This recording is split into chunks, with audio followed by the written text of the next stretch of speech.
Mousetrap and the Laird.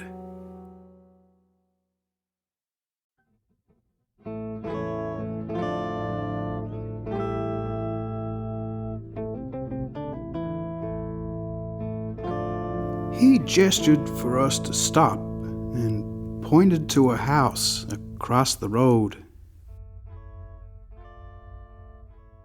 That one.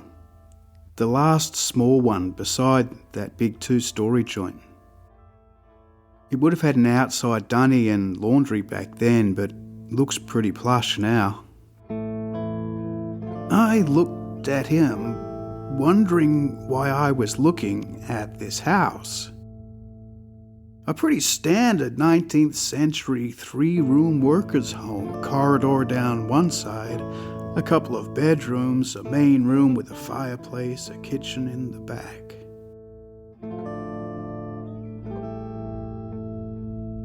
My great-grandfather owned it, over 100 years ago. Don't know much about him or my great-grandmother. My grandfather didn't live here, lived back up near Kajiwa. Worked for the post office back when knowing how to drive a lorry was a rare skill. Again, I looked at the little house. Lovely roses in the front yard, then back at him. Why was he telling me this little history of a family I didn't know? But I know from records and all that my grandfather stayed here a few nights. He enlisted for the First World War, using this address, embarked from here. There was finally some action. It would have been a working class paradise back then. Train station at the end of the street, pub on the corner, pub on the other corner, corner stores on the other corners, fish and chip shop around the corner, proper wide streets to let the smoke clear from all those home fires burning. Working class paradise. So your grandfather, he served in World War I?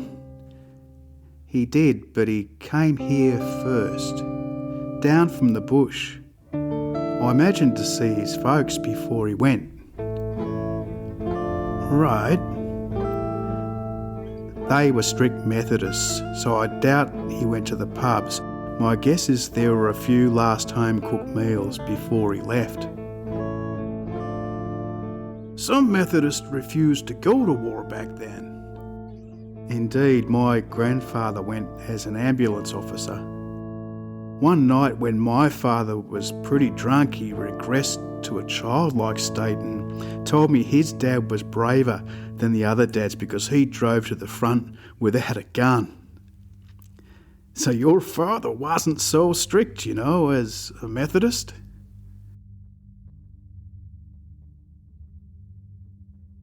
I think my grandfather came home a very quiet man. Possibly not the world's greatest dad. Nearly everything I know about my grandfather I found out for myself. War, it does things, you know. I said nothing. Looked at the house, looked at him, looked at the house again. I feel closer to my grandfather than my father. Is that weird? A little, it really is. You never met him? I just recall his feet, looking up at a hospital bed, wondering why he was wearing shoes and a suit, but lying on a bed. That's my only memory of him. It was getting awkward. Why was I there? He could have looked at the house without me. He left his fiancée, came to see his parents, then boarded a ship for the war to end all wars. But he came back, right? You met him, so he survived. He did, but he didn't. He raised 3 sons who didn't really come back from the war either. One of those sons raised me. Listen, I'm not entirely sure why I'm here. My grandfather came here, spent a couple of nights with his parents in that house. I think it may have been the last happy moments of his life despite his looming enlistment. You're an artist, right?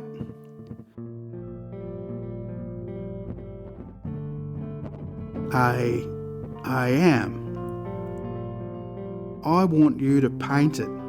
The young man here in a working class paradise, at table drinking cups of tea with his Methodist parents. After dinner, I want to see what that looked like. A rosy home sweet home thing, but with a hint of trepidation? That sort of thing? Yeah, mate, that sort of thing.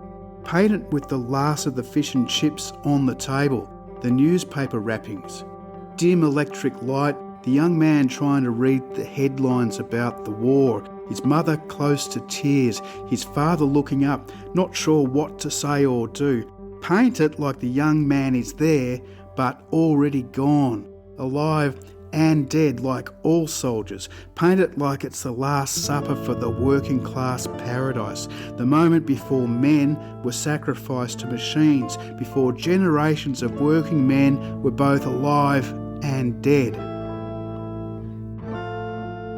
I don't think I need to paint it. You just did. Did I?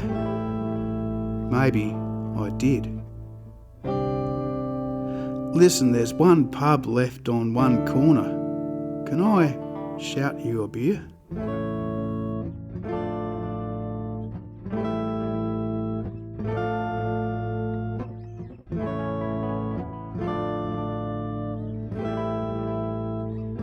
A toast to your working class grandfather and to the end of paradise. To Wilfred, to the end of paradise.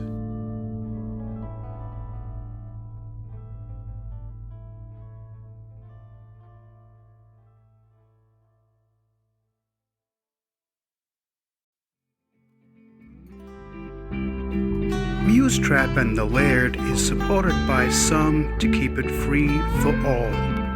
For details, please see the show notes.